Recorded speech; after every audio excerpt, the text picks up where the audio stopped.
thanks again for joining, everyone. Today, our media briefing is on the government's decision to end the £20 a week uplift for universal credit, which is claimed by, I gather, 6 million people. And the change is due to come in on the 1st of October, which is this weekend, despite multiple appeals to the government for a change of heart. And with us on the panel, we have Gareth McNab, Head of External Affairs at Christians Against Poverty, Paul Morrison, Policy Advisor at the Joint Public Issues Team, which represents Methodist, United Reformed Church and Baptist churches, Ed Davies, the Policy Director from the Centre for Social Justice, Anvar Sarygulov, Senior Research Fellow at Bright Blue Think Tank, and Becca Stacey, Policy and Campaigns Officer at the Zacchaeus Trust. So Gareth, if I could come to you first and just ask you for some nuts and bolts on universal credit for those who aren't experts in this social policy field. Can you just explain to us something about universal credit, when it came in, how much money it boils down to in practice and what it is, and perhaps the take-up of it during the pandemic? I'll do my very best. Thank you, Ruth. Colleagues on the panel will definitely be better informed than me, particularly Edward Davies at the CSJ. He and his colleagues will have been instrumental in a lot of the design and build of universal credit. So heads up then, it's universal credit. Many of us will know it's the reform of a number of in and out of work benefits to bring them all together into one payment that can be distributed regularly to claimants alongside their journey in and out of work in order to support their cost of living. And so there's a set allowance to the individual that's different if you're single or in a couple, and different if you're over or under 25. And then alongside that, there are extra payments to cover towards having children, covering childcare costs, having work-related activity or limited capability for work-related activity, and caring and housing cost elements. So the question of how much is universal credit is not actually a very easy answer. It's not a lot. If you are single and over 25, the most common number that you'll see in briefings will be £324.84 a month. That's a single claimant over 25. That doesn't include the £20 a week famous uplift that's currently in place, and that finishes at the end of this week, beginning of next week, depending on your claiming cycle. The £20 a week was brought in. Sorry, Ruth, go. No, I was just going to ask you about the various campaigns against the government's decision to end the uplift. There's a development today that bishops have joined this list of 1,100 church leaders in the campaign against it. And earlier in September, we saw that there was a public letter, an open letter to the Prime Minister from 100 charities. And I know that you're a signatory behind some of these campaigns, and the government hasn't changed its mind. So can you tell me a little bit about the weight of opinion against the government's decision to end this, and your feelings about the way that the government has responded to the campaigns? Okay, time for stuff to get real then, right? So that £20 a week uplift brought in at the beginning of the pandemic, that is tacit acceptance that our social security doesn't deliver security to individuals and households that sorely need it. It being withdrawn at the end of this month is at best poor timing, at worst deeply cruel and dividing to society, and in the round counterproductive. It doesn't stimulate economic activity. It doesn't motivate to work. 40% of those people claiming universal credit are already in work, and then there's a decent slice who are not supposed to be seeking work. Their parents are very young children, or they're disabled or have limited capacity for work-related activity. And so there's a fundamental misalignment of accepting it's an in and out of work benefit. And so government rhetoric being around better jobs is the solution. No, you can have better jobs and better social security. And in fact, better social security props up a higher wage, more active economy. So this letter from church leaders, more than 1,100, published today in Boris Johnson's inbox yesterday morning, that Christians Against Poverty and Friends at Church Action on Poverty coordinated, I think expresses the frustration among community leaders that those of us who deliver services to people on very low incomes, those of us who provide support to friends, neighbours, community living life on low incomes, and those of us who maybe don't have the opportunity because we live in quite well-off areas and have quite nice jobs, faith communities, many faith traditions, and especially the Christian faith that's mine, standing in solidarity with those on the margins of society is a key tenet of our faith. And so there's 1,100 signatories there who are saying, look, because of the people we provide services to, the people we provide support for, and those we stand in solidarity with, the government really must change their minds. Other organisations make some really strong economic arguments about how actually taking away the lifeline that has prevented people getting poorly, prevented people taking their lives, prevented people their relationships breaking up or their housing situation deteriorating. Those are all really, really sound and should be landing with a Conservative government with much more weight than the government has been receiving them. Today, church leaders are making the moral argument of, you cannot treat human beings like this. Human beings are worthy of dignity, agency, and power in all their circumstances. And the narrative that suggests that if only they would go out and look for work a bit harder, if we dangle the carrot a little bit further away from them, maybe they'll try harder, I don't think is treating human beings with the dignity they deserve. Thank you. I'm just going to pass to Andrew now, who's going to take the discussion forward. I'm really interested in this, in the position of the Centre for Social Justice, because it's Ian Duncan Smith's think tank. He came up with this idea, and now they've backed off against it. Can you explain how this has fallen short, to use a Christian term, how this has fallen short of the original plan, and what if anything, can be done about it? Yeah, I mean, I suppose for the last sort of 4 or 5 years, if we've been having this discussion, I would have been coming in and said, please invest in this thing, it works. People would have been saying, oh, I don't know if it works, and okay, I'm not sure about this. That's the question. I said, yes, it does work, please invest in it. I think what we've seen during the pandemic is it's actually been really good. So in the first sort of 2 weeks of lockdown back in March 2020, you had 1 million new people sign on in 2 weeks. And of those, 98% got paid in full and on time. I think it's one of the few bright spots of the last 18 months as a system. So, sorry to interrupt you there, but yeah. Does on time mean 5 weeks after the claim was put in? Well, that depends on whether or not they've got an advance payment or not. So, but to within the realms of what is within the system, yes. But then, so what we would say now is that we've been right for the last 5 years, and we're even more right now, that if something works, invest in it. So I think we would take the view that actually the £20 is something that is not just sort of right to invest in the last year, it's something that should have been invested 5 years ago. So let's get more petrol in the engine. The only thing I would say, which is we've sort of come out very pro keeping the uplift, but we've slightly hedged it, because I think if we'd sat down in February 2020 and said we've got £3 or £4 billion to put in universal credit, where should we put it? This isn't where we would have put it. There are about half a dozen other areas we would have put it. Now we are where we are, so I think we need to keep it. But I think there is an opportunity for the government to say, if we're not going to do this uplift, there's a lot of other things we can do. We can look at taper rates and work allowances. We could do percentage uplifts.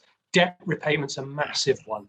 So there are people who are paying 25% of their receipt back again, straight out at source. And actually, that negates any sort of £20 uplift. You could reduce that amount that it's clawed back. Could you explain that? To whom are they paying it back? Is this money they owe the government, or is this? So it's debt. So one of the sort of the downsides of having a very efficient system is that it's very efficient at clawing back debt that's owed. So sometimes under tax credits, people weren't repaying debt for various reasons. It got lost. But what they're finding is as they move on to universal credit, where they owe money, it's very good at clawing it back. So at the moment, it can be up to 25%. It was higher than that. It was 30 and even higher before. So it's come down to 25. But if you're living on a subsistence line already, 25% is a big whack. So actually, something that wouldn't necessarily cost much long term for the government, but would really help people on low incomes, is just to keep lowering that down, keep putting it down. So, I mean, I think we originally pitched about 8%, but every little bit would help towards that. Right. And sorry, I didn't know that, and I do find it really, really shocking. Yeah, I mean, it's worth saying as well that a lot of this debt is tax credit debt owed because of government error. So there are some people paying back debts that are 17 years old, incurred by government error, and they are now losing a significant portion of their universal credit payment. So it is important to understand that a lot of this sort of conversation around income is mitigated by all sorts of other factors within the system, which debt is a really major one. Right. Do you feel that the government cares about making universal credit work? So yes, I think certainly when we talk to individual MPs, they get it. They see it in their constituency mailbags. They know that it needs to be a good system, and by and large, they do think it's a good system. And you'll find a lot of MPs sort of really want it to work. I think if I was to step back a bit, the issue I would say around both campaigns for this and within government is it's not a coherent strategy. £20 a week uplift is not a poverty strategy. There are all kinds of reasons why people end up in the situation they're in. And you look at the year we've just had, we had a £20 uplift. And it's very hard to say that anyone's lot was improved in the last year. By most objective metrics, things got really bad. And it just points towards there is a wider ecosystem around poverty that says actually your job is important, your housing is important, your family is important, your debt status is important. All these different factors all play together. And so what would be great, I mean, £20 uplift, great. But what I would really like to see is a coherent strategy that says, yes, the level of welfare is important. But what about these other factors on the dashboard? How are we doing on those? Like, there are 5 million adults in the UK who are functionally illiterate and innumerate. It doesn't matter if you give them £20 a week. It doesn't make them numerate. It doesn't mean they can get a job. So probably it does matter that they get enough income. But in terms of flourishing and really, being potential to be developed, they need to be able to read and write. What you said seems to me a long way from the general thrust of this government's policy, and certainly a long way from anything the Treasury would approve of. How do you rate your chances of actually getting a change of mind on this, either on the limited question of the £20 uplift, or on the more general question of taking poverty seriously? Well, yeah, how do I rate my chances? Current company, who knows the mind of God? I suppose on the £20 uplift, it feels unlikely at the moment, to be honest. I do think there is a recognition, though, that there is a problem here. I think that the clamour is only going to get louder as we head into winter with all the other sort of rising fuel prices and things like that. Yeah. So I think the government is thinking about alternatives. I think there's various conversation about whether they might address the taper rate, that's the rate at which you can keep your benefits as you go into work. Sorry to interrupt you again, but how does the taper rate compare with the kind of marginal tax rate on people who are in work on decent jobs? Yeah, it's not great. So the reality is, one of the things that Universal Credit tries to change is the marginal tax rate under tax credits could be as high as sort of 96% or something. Yeah. So the idea of the taper rate was to bring that right down. So in the original design, actually, that we put together at CSJ, I think we had it about, let's say 55%. So it was a 2009 paper, a long time ago. It's now at 63. It was at 65. It's coming down. It does mean that the effective marginal tax rate, though, is still high. But there is this balance between actually how high do you get it to feel fairness to the taxpayer, how low do you put it to incentivize work. As I say, I would put it lower. I'd put it down to 55. But I am also really aware that pretty much every percentage you move it is probably about £1 billion. So it's not a cheap thing to do, but it does feel like a good way of incentivizing work. Just to pick up, if I could, with Becca. So Becca Stacey is the Policy and Campaigns Officer at the Zacchaeus Trust. And I was just looking at your analysis of the figures and particularly what's been going on during the pandemic, Becca. But you're pointing out the overpayments that have been made historically, but especially during the pandemic, and that this is a kind of wave of extra, a bottleneck of extra problems that's coming down the pipeline. Could you just explain what you've discovered and your concerns about that? Yeah, so we actually published a report at the end of last year on sort of the wider issues around universal credit, as well as the issue of the inadequacy of the income people receive from it. And our main concern is, obviously, at the moment you have people being migrated across from legacy benefits, which are the benefits being replaced by universal credit, and the rate at which people are being pushed onto that sort of increases the issues people are facing on UC, for example, as Ed mentioned, overpayments, but also it's fair to say the whole sort of attitude of universal credit being this policy where people who aren't in work are penalised has a huge disadvantage on the many people coming across from legacy benefits for whom work isn't suitable. And I think around this whole narrative with the UC uplift and its cut has been this push from government whereby work is the route out of poverty, work must always pay more. And ultimately, it just doesn't take into account the reality of the many people that we support whereby it's not suitable. And that's why we really oppose sort of questions around taper rate, etc., as a sort of middle ground to addressing this cut, because again, it fails to account for this 3/5 of people who are, or the 1.8 million people on 1.6 million people on UC who government says, are not required to search for work. So with the issue of the overpayments, again, it's just one more part of this system which takes away from an already extremely inadequate income. And the ultimate sort of common trend across all our clients is that the gap between the cost of living and the income they receive from universal credit just isn't enough. And this uplift went some way to restoring the loss that came about through the government's benefits freeze 5 years sort of prior to this uplift being introduced. But that's ultimately sort of all it does. And while it's welcome, it still really needs to go a lot further. And what ultimately we want to see is government commission research on minimum income standards and have that inform the rate of universal credit in the longer, bigger term, because £20 a week makes a huge difference. It's for our clients being the difference between going to food banks, being able to afford to pay their own food, being able to get uniforms, pay for their children to do activities. But, I think our client summed it up perfectly when he said it's meant going from not having enough to barely having enough. Right. Thank you. And can I move on to Paul Morrison now from the Joint Public Issues team? Paul, that represents the Methodist, Baptist and URC churches.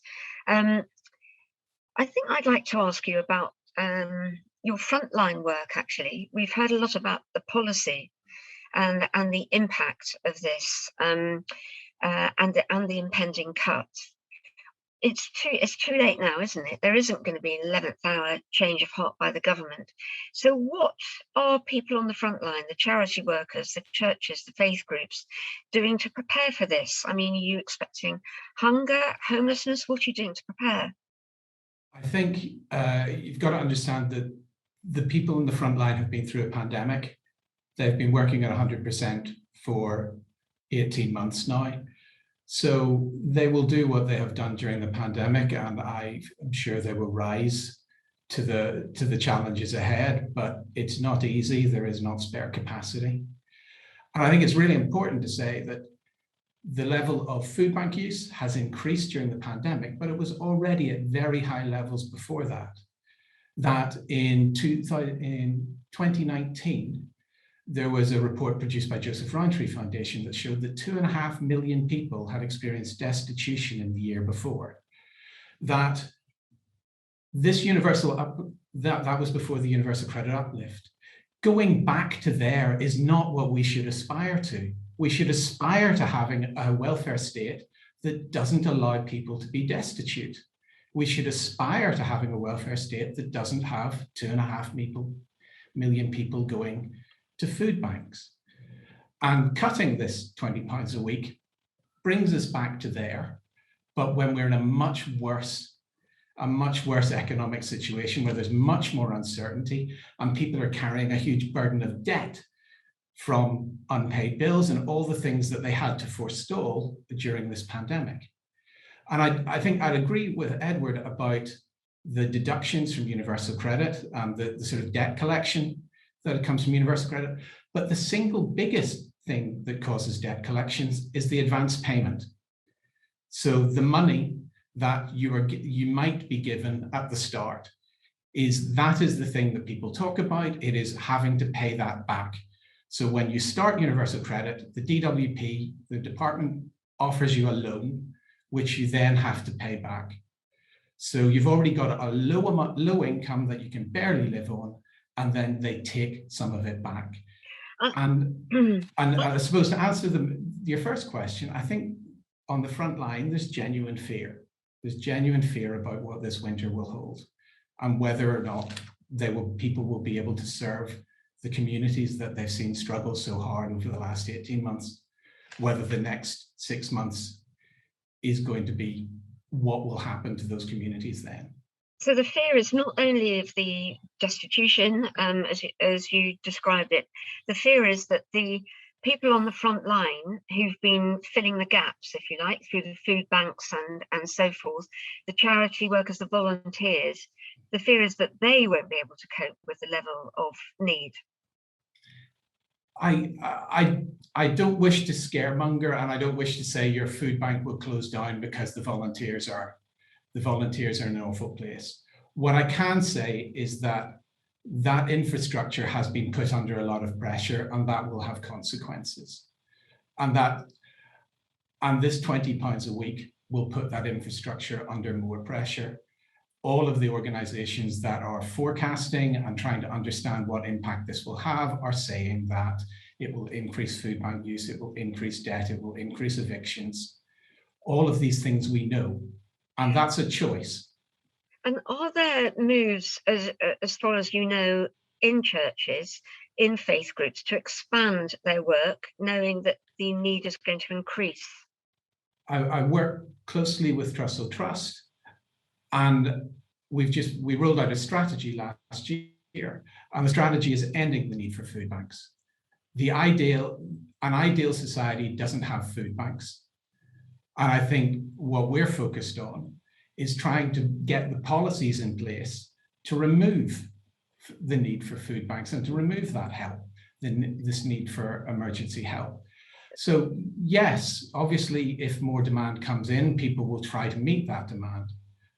But it is utterly ridiculous that in a society as wealthy as ours, where we can throw money about in all sorts of ways for different things, but in a society as wealthy as ours, there are 2.5 million people experienced destitution even before the pandemic. That's just wrong. And any welfare state that allows 2.5 million people to go to a food bank is a failed welfare state. So I just got one final question before I hand back to Andrew, and it's coming on the chat box from Mike. Has there been interfaith campaigning around universal credit and the fate of the uplift? Could it have made a difference? Well, I think I'll quote Edward and say, who knows the mind of God? It may yet make a difference. We hope that it makes a difference. But I think there has been some interfaith campaigning, and we know that we know that people from different faiths have been campaigning on it. I suppose it's just yes is the answer to that. The first thing I want to pick up is to pick up on something that Paul said and to ask the conservative think tankers whether they agree that ideally they would live in a society where there were no food banks, where state charity did everything that was necessary. I would say yes and no. So it's not great that people are going hungry. Very evidently, it's not. I think we can all agree on that. I think the role that food banks play in communities is not that straightforward, though. So I think Paul mentioned the Trust. They did a great report in 2019 looking at the state of hunger in the UK. What you notice is actually only a third of people in food banks that year were on universal credit. And there are lots of interesting things in the demographies there that say this is not just about the welfare state. Yes, it matters. Yes, let's keep the uplift. But just to give you an example, about one in 10 people in the UK live completely by themselves. Okay, but about half of people that go to food banks live completely by themselves. Add into that, about one in 20 people are lone parents in the UK, and they make nearly a quarter of people in food banks. I think one thing that food banks, and I see it in my own food bank down the road from me, is that they offer more than just food. They offer community and support and signposting and direction. I know that sort of the local Citizen Advice Bureau sits in there as well. I know the police go there. I think something they've tapped into that's really important is that our inequalities are sort of, yes, economic, but actually there is a social factor in there that is absolutely fundamental. And what they have tapped into there by having food banks is saying, actually, there has been a real breakdown in relationships in our communities over the last 20, 30 years. And actually, food banks have grown through a period in which prosperity has increased and poverty has gone down. there is something more at work than simply the generosity of the welfare state. Now, that is important. Don't get me wrong. I'm not saying that this is just about families and relationships, but I'm saying it's not just about the welfare state either. It's both and. Yes. Also echo Edward's yes and no, but in a slightly different manner. I mean, the matter of fact is that, of course, I think it's probably correct to have an aspiration to believe that food banking should definitely decrease. And again, the current levels of benefits, the level of benefits pre-uplift are definitely too low, and the uplift and the cutting of the uplift will have a negative effect in that manner. But people will fall through the cracks. There's just no way to design a welfare system that's cost effective enough to make sure that 100% of people do not need some kind of emergency support. And so food banks should always play a role in terms of being able to support the very much kind of extreme people who fall through the cracks, just because the welfare system cannot be that expansive and still be cost effective to cover 100% of the cases all the time. But it's definitely the case that the current trends in food bank usage are concerning, especially with the uplift cut, that the levels of benefits are insufficient. Right. Thank you. So, do you think, I mean, this is a kind of vulgar question, but do you think this cut will have a political impact for Boris Johnson, or do you think it will not damage him politically, no matter how much it damages the people who lose £20 a week? So this is kind of an interesting question, I think, because attitudes to welfare, to how high or low welfare benefits are, have shifted over the last 5-6 years. And there has been a shift in the public towards believing increasingly that the benefit levels are too low. That is an opinion that is increasingly more prevalent. So, and that's been happening since about 2016, coinciding with the whole freeze. So there's definitely been a shift in attitudes broadly, but whether that has a political effect is a different matter, because of course whether an opinion matters for a person's political attitudes also differs. Some people might have change in beliefs, but still saying quite a low priority politically speaking. So, and I don't think benefit payments are in themselves that high a priority for the public. What's going to be potentially damaging to the current government are broader shifts in prices, particularly around fuel and energy. So, and while the benefit part of society feeds into that, I don't think that in itself is actually the potentially has a significant political damage to the current government. So fuel and energy crisis, which people are going to mind a lot more about that because it bites everybody. Of course, they bite almost by definition the poor worst energy costs, if not fuel costs, because I doubt that many people on universal credit are running cars unless they absolutely have to. But this in itself is not an argument for more generous welfare payments. Is that what you're saying? No, all I'm saying is that in terms of the political impact. I mean, it's not a political argument. Sorry, I was. Sorry. But I think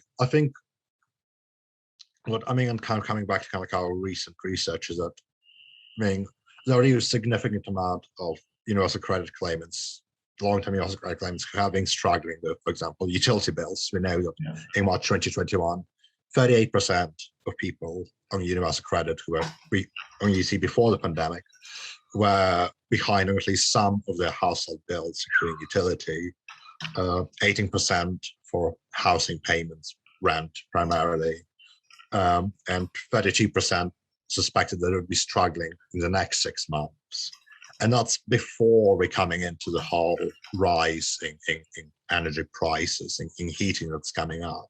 So it's clear that in terms of the actual impact, the further reduction in the uplift, and considering the amount of high levels of universal credit claimants already struggling, it's clear that there's going to be a very significant number of benefit claimants who will suffer quite significantly from the combination of the uplift reduction and the increase in the prices. Thanks very much, Anvar. Can I just encourage a discussion amongst the panelists and go first of all to Gareth? You have some points to make in response to what Ed was saying earlier. Yeah, so just a little bit of colour on Ed's reflections on people in the queue for food bank, and then a couple of quick comments on the question that Michael just put to Anvar. So Ed's comments on food bank, the food bank queue would reflect the queue for a CAP debt advice centre. Nearly 80% of our clients are single, not in a family, whether that's single and alone or single with children. And one of the primary accompanying factors with the debt that they come to us for help with are social. They are loneliness, lack of connection to community and to support networks. And so there is a social function that charitable support is providing beyond meeting the immediate need. And I applaud Trussell's strategy. If you don't aim for that, we don't end up with the kind of society that we can tolerate. I think it resonates quite nicely with some of the Social Metrics Commission approach to while we may not be able to avoid anybody entering destitution, we should be able to avoid anybody staying there for long or experiencing it twice. When I led a number of services in Coventry City, that was the aim, was there may be little that you could do locally to prevent anybody using a food bank once, but it is in everybody's power to prevent them needing to use it twice if you can join services up effectively. On the question about the fuel crisis that Michael put to Anvar, there was some interesting research a couple of months ago that I lose track of who did it, but it was about the changing social attitudes to welfare because of COVID. And something that numbers of us were hoping for, if you can find any hope in a global pandemic, was, when the experience of job loss or health loss or relationship loss touches people who've been insulated from it in the past, maybe the public zeitgeist will change when it comes to the current workers versus shirkers narrative that is hateful to me. And the initial thoughts were, it looks like that might be changing. But then when you get into it, you see that as times pass, we still have this frame of the deserving and undeserving poor, where broader society is sympathetic towards people who lost their job because of COVID, but that sympathy doesn't extend towards people who lost their job in the 6 months before the pandemic, or in people who are experiencing job loss now. There's quite a lot of, well, they'll just need to get a different job, won't they? Whereas maybe 6 months ago, if they'd lost their job because of the pandemic, there was a common attitude. The majority of people thought these people should be protected. And so I'm uncertain that all of us spending 70, 80, 90 pounds to fill a tank now, when it used to only cost us 40 or 50, that doesn't seem to be the thing that changes the public mind. As Christians Against Poverty, we would stand with colleagues from all kinds of faith-based organisations to say, it's not about whether you're a hard-working family or not. You're a human being. You have dignity, agency, and power. Poverty robs you of those things, and it's in the government's hands to restore those things to human beings, so they can not just survive, but actually begin to flourish. And that, for me, has to be at the heart of a generous, human-centered welfare state that provides genuine social security for individuals and families, but also for society. That's doing a valuable underpinning work to how we function as a society. That's more than, it includes, but it's more than keeping individual households afloat. Just going to add, thank you, Ruth, for giving me the space. I work for Communities Together Durham, and we try and encourage churches to kind of move, we kind of say a phrase almost beyond the food bank, but helping churches and groups to create maybe social supermarkets and other initiatives to kind of break a cycle of people feeling like they're dependent, and like, so they're contributing to food and the food that they receive. It's not just kind of giveaways and, you know, value tinned peaches, but there's more choice. And conversations about food waste and recycling food waste, which are very common across the country. I think listening to this, and one of the things about the question of preparedness is that where people have had that extra £20, almost felt for a number of people that was kind of a breathing space. It was that, plus also not been sanctioned for a couple of months. There was a breathing space for people to actually live and breathe for a small amount of time, and also where they had some extra money were contributing to their own food because it was cheaper, where they could buy it in a social supermarket, where people's allotment food was pulled together, or excess food was pulled together, or cheap meals were provided, and it gave people that dignity. I don't know, but if you take away that £20 for people, that extra bit they could contribute will also have an effect on charities who are doing these, but also on that sense of dignity and dependency. And people are beginning to climb a ladder at the very bottom, but beginning to climb up and want to contribute and feel they were contributing, and being treated with more dignity. And then at that point, people in some of these cafes and supermarkets, the conversations are about them then the next step to then thinking about volunteering, confidence, getting a job, etc., etc. Taking that away, oh no, go back to the food bank, go back to feeling poor again, go back to that. All of a sudden, it's a gradual step up and then a return back. So maybe it's not just the food bank, but those who've got structures and infrastructure about beyond the food bank type charity, social enterprise that are cropping up all over the country, that will be affected, as will those who use it. I was going to jump as well on the point that Gareth was making around undeserving and deserving poor, which I think is really central to sort of the whole introduction of this uplift, and I think links to a really important point around the universal credit uplift, which is that those on legacy benefits, so the upwards of 1.8 million people on legacy benefits, haven't actually had this similar uplift to their benefits throughout the pandemic. So from Z2K's perspective, this is completely added to that sort of deserving, undeserving poor mentality, whereby people who are primarily disabled, have health conditions, are sort of discriminated against, and essentially what's been created is this sort of two-tier welfare state. And I think what's been super positive more recently, and especially with that joint letter that was sent at the beginning of this month from faith groups, charities, etc., was that, you know, the second point to the maintain the £20 a week increase is also, and have that extended to people on legacy benefits. And just to flag, there is a High Court challenge on this discrimination that is going to be taking place. Unfortunately, it has had to be postponed. It was meant to take place at the end of this month, but due to a lack of available judges, it has been postponed. But I think we're really keen. We've very much been at the forefront of that campaign at Z2K, and we're very keen to make sure that sort of we're all aligned and continue to remember those 1.8 upwards of million people, because, yeah, again, it's a further extension of that two-tier welfare state, deserving, undeserving, poor mentality, which is, yeah, incredibly damaging and needs to be challenged. Can I just bring in Ed? Thanks very much, Becca. Bring in Ed again to talk about this interesting idea about some kind of social enterprise help, and whether you've done any work on that or want to comment on it. Yeah, I think so. CSJ, we work with an alliance of charities. We've got about 400 different charities that we work with. We do tend to find the best ones, I think, do exactly as James has described, and they sort of take it to the next level. And I think the principle that often we see in the work is that people are sort of potential to be developed. They're not problems to be solved. And so, some of the sort of the handout stuff can sometimes feel like, actually, we want to solve this problem. But actually, when you say, actually, you've got agency, and actually, we want you to be everything you can be, that is sometimes taking it to the next level. It is that sort of that community shop. You see all sorts of things about people starting allotments, community lunches, all sorts of things. But sort of empowering people to say, you're not a problem we're trying to solve. You've actually really got something to offer. And so let's get you involved in this. I think the way that we could do that more in the benefits system that we don't do, when it was originally designed, we had this additional thing called universal support. And this was someone to say, what are the sort of the problems you're grappling with at the moment? And can we help, well, you know, whether that's literacy, whether it's drug and alcohol problems, whatever it may be, and say, let's get alongside you and help you sort those problems while we try and help you get into work as well. And I think that's really gone missing from universal credit over the last 10 years.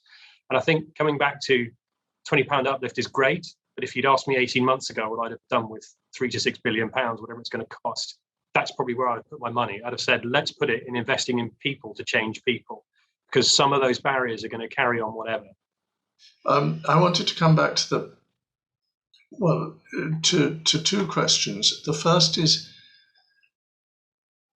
given that poverty and deprivation is concentrated geographically, in this country. You know, there are little pockets of deep deprivation surrounded by areas of much less deprivation. Who, apart from the faith communities, has any presence there nowadays? I think one of the things that churches do is they're a presence in every community, but I might challenge the premise of that question. Poverty is found all over the country. You notice it in pockets, but it's actually widespread throughout the country, and especially the people who we work with in rural areas and rural churches, they're forever telling me that it's a different experience to be poor in a rural area where it's a long journey to the job centre, where there's only 1 or 2 buses and things like that. So you're right, there is concentration, but there's also a bigger spread. I think if I could come back to something that was being said about social enterprise. I think all of these things are great. It is great that people have agency, and it is great that people can sort of start building communities, and lots of food banks and lots of church projects do more than just find a need and meet the need. They help people grow and they help people move. But one of the key things that's important is, if you don't have enough to eat, if you can't pay your rent, if you're in debt and cannot get out of it, you cannot thrive. If people are in a stable position and the welfare state provides a baseline, then people can build and can thrive, and they can do all sorts of wonderful things. But if they are trapped by poverty, then they are trapped. So I'd like to come back to one of the things that Becca said at the very beginning, is that we have a welfare state in which people talk a lot about taper rates and work incentives. And it's designed to optimize these things. And it's hugely complex to do that. And it involves all sorts of problems with payments and delayed payments. But one of the things it doesn't have at its heart is enough to live on. And it needs to have enough to live on at its heart. Otherwise, it is not doing the function that we all kind of think the welfare state should do, which is provide people enough to live on. And when you're talking about prices increasing, we kind of are thinking, well, that should mean that universal credit goes up. Because in our hearts, we think it should be enough to live on. And sadly, that's not the case, and we need to make it the case. Otherwise, all of these other things, which are great and give people agency, just won't work. Thank you. Davies, then you, Gareth, if that's okay? Just to Andrew's question there on the organisations that exist, I mentioned we work with Alliance here, and we sort of put these awards out every year and say, if you're a small charity, small turnover, apply, we want to come and see what you're doing. And we see these brilliant little rays of light right across the country, and they do exist, and they're often very small, and they're local, and there's someone who has seen a problem in their area and they're going after it. So they're definitely out there, and they are the sort of, our principle at CSJ is multiply what works. Go and visit these people, see what they're doing well. Can you scale it up? The thing I would say is that in terms of how this relates to faith communities, CSJ is not a religious organisation. We have no faith or anything like that. I would say well over half, if not the vast majority of the organisations we work with are either explicitly or run by a person of Christian faith. There's a part of me that sort of looks at it and thinks there is enormous power in what the church can do because it has a presence in every community, and it should never apologise for that. I think sometimes in politics, it can almost feel like people are a bit scared of faith. I think Christians Against Poverty are a classic example who are unapologetic about it. And frankly, we work with them because what they do is great work. And I think actually the outplaying of that is for faith groups to be really honest and strong about what you are, because you provide a great service. You provide loads of children's groups, you provide loads of debt advice, you provide support for prisoners and refugees. Own it, it's brilliant. The one thing I would say though is that is why I understand but fear that we want to get rid of all food banks, because I think what churches and faith groups have is a very special place in communities. They have a volunteer group that is willing. They often have their own buildings. They have a footprint there. And so actually they've got the basis of something very important. Thanks for the shout out, Ed. £12.5 billion of social value created by churches across the UK in a report in October of last year across our buildings, our programmes and our volunteering. £2.5 billion of that actual cash value to the local communities. Another 10 is that social value. And that's underplayed, and that's been going on since before the pandemic. This isn't nice Christians doing something nice in their street because people are going through a hard time because of the pandemic. This goes a long, long way back. 2 points, I suppose. One, so there's a little bit of grist in the mill against the government. The fact that government did not analyse the impact of removing this uplift, and if they did refuse to publish it, it got a bit confusing, didn't it? A response to a Freedom of Information request said it wasn't in the public interest to release it, and then Will Quince had to say a number of times in Parliament that one had not been done. It's shameful that one was not done. Absolutely shameful that one was not done. And yet, it would be in line with the fact that government has never benchmarked social security against the cost of living, and chooses to continue not to do so. Christian Against Poverty would be calling very, very strongly. I have a lot of sympathy with Ed's point. I think the £20 a week Keep the Lifeline campaign is about going with what works, going with what's available right now, and making a very, very clear call to action.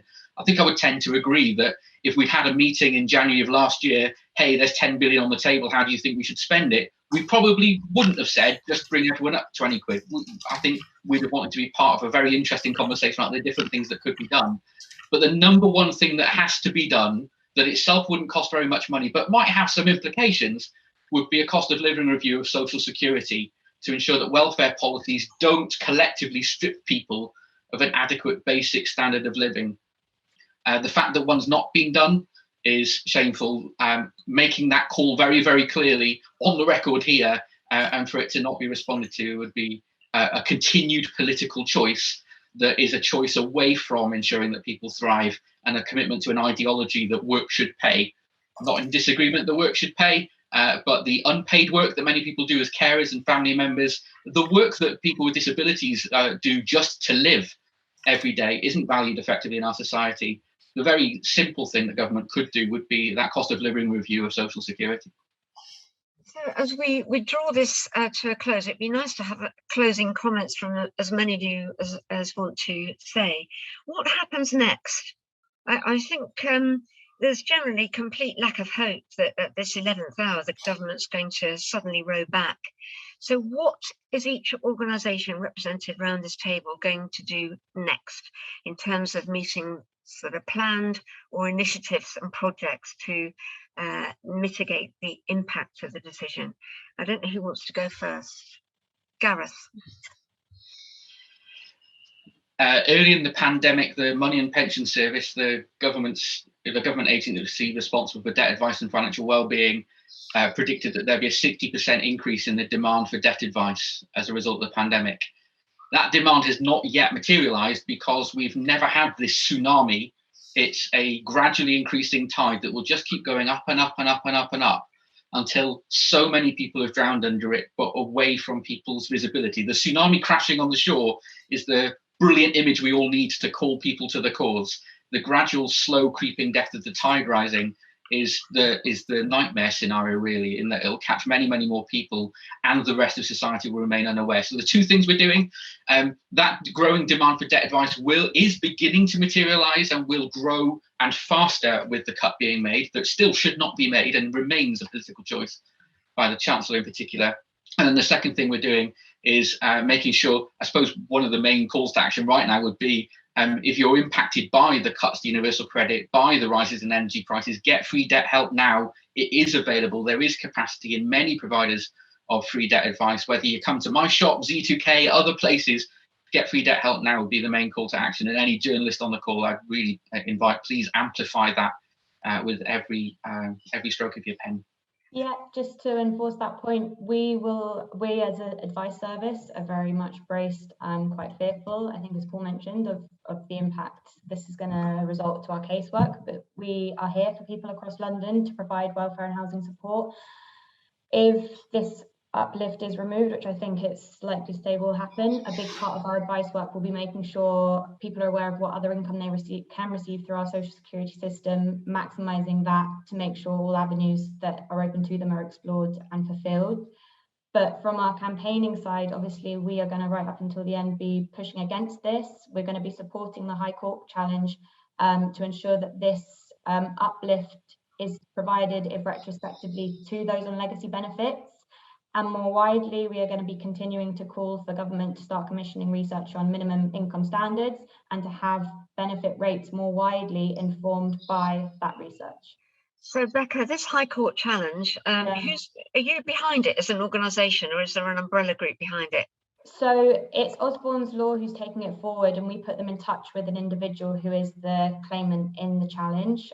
So we are providing witness statements. We provided a couple of witness statements. We're not taking it forward directly, but we're supporting it and supporting the individual. So journalists on the call, how do we find out about when it's coming up? And so the best, I can drop my email into the chat box, and as soon as we hear from Osborne's Law, the new revised date, we can absolutely circulate that. We'll keep tabs on that. Thank you. Anvar, I wonder if I could come to you. Do you have any meetings with ministers lined up imminently? Not imminently, but our work is currently quite focused on more longer term social security reform. So of course the uplift is something that we can cover, joining in the call for keeping the uplift. But I mean, as I also mentioned too, the cost of keeping the uplift each year is about 6 billion. That's probably, and if we were there before the pandemic, there'd be probably our attempts to spend that money. So we're very much looking at what other ways we could do to improve the social security system with that amount of money in the longer term. So thinking about other things which are mentioned by Ed around taper rates, also considering kind of advances versus grants at the beginning, and also just thinking about kind of like inflation. How can we make sure that things can keep up with inflation? Because of course a lot of benefit payments have been frozen and continue to be kept frozen. So that's kind of where our work is right now. Thank you. So if I could go to you, Ed, and then ask you, Paul, for the last word. Yeah, well, what we're doing in the immediate term, so this Sunday we're at Conservative Party conference. We've hired the biggest room in the conference centre, and we're asking, do Conservatives care about social justice? And we're getting a few MPs, we're getting a few major editors, a few people on board to try and actually speak to that and make the case for why they do. So that'd be the first thing we're doing. And the other thing I would say is that, I've been doing this job for quite a while, and at various points I have campaigned for more money in UC, and sometimes I have been successful and sometimes I have not. I guarantee we will be back here in 1 year, 2 years, 3 years, 4 years. This will keep going. The one thing I would like to see from the government more than anything else is a combined poverty strategy, because I understand they make difficult decisions every day about what to spend on what. But if I felt they could point to something and say, we're doing this instead, then I would have confidence they're taking this seriously. So whether or not they do this, I'd like them to, but I would like to see a proper poverty strategy that looks right across the piece and says we're serious about this. Thank you. We'll have you back on that at some point. And finally, Paul, if I could come to you. I think what we are going to do is we are going to keep campaigning on this till there's no point campaigning anymore, I'm hoping. But I think in the longer term, one of the things that the churches have is contacts within communities and the ability to listen to communities. And we are trying very hard to listen to those who are affected by these policies. Because lots of the time you see economic modeling and you see graphs and you see all sorts of things that come from researchers, where those who are in poverty are the object of research. And we would rather listen to those who experience poverty themselves and use them as the basis for what a good welfare system would look like. And we're in this long term because we think that it's a much better welfare system is possible, that has need at its heart and that has empowerment at its heart. And I'm afraid the current welfare system has neither. Thank you. It was a fascinating discussion. Thank you to everybody for taking part. Just to add at the end, if you're new to us, do sign up for all our newsletters. And if you live in any of those 5 cities, do just ping us an email and support us there. But I would like to thank you for your time, and we're going to write this up on our website, and it's going to be on the YouTube channel. I'll send you the link when it's up. So thank you again, and all the best to you. Thank you. Bye for now.